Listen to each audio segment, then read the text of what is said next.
слечиште на потега Дурачка река Станци, кое што е означителен обем, а денес си поминаме и го видиме, немаме ниту проектна документација, имаме само определена проценка, а и немаме доволно средства за санација, затоа што тоа реално е проблем од поширок опсек.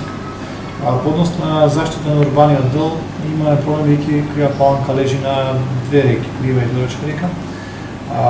Потреба од регулирање на овие текови, затоа што се случи пред неколку години, тоа се случува многу често, да имаме последици од поровени дождови, при што се предизвикуваат штети врз материјалните добра на општината и на граѓаните на Крива паланка.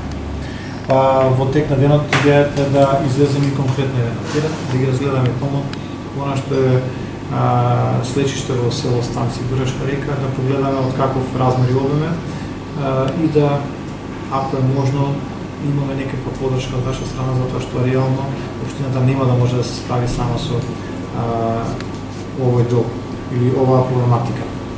Во меѓувреме разговаравме со владата на Република Македонија. Имаме направена проценка, доаѓа градежни инженери од градежен факултет и експерти кои се за таа област.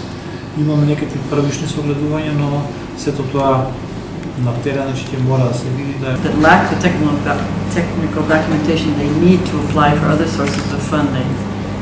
Како што и спомнавте за потребата од техничка документација, ние во моментот сме во тесна комуникација со СИДА, шведската агенција, каде што ќе имаме обезбедено финансиски средства за општините кои имаат недостаток во финанси за изработка на техничка документација, да им се помогне во таа насока. Значи, имаме на ум Крива паланка и можеби иако првично не можеме финансиски да ја помогнеме, тука сме со експертизата која што сакаме првично да ви ја дадеме и насоките кои што сакаме да ја насочиме.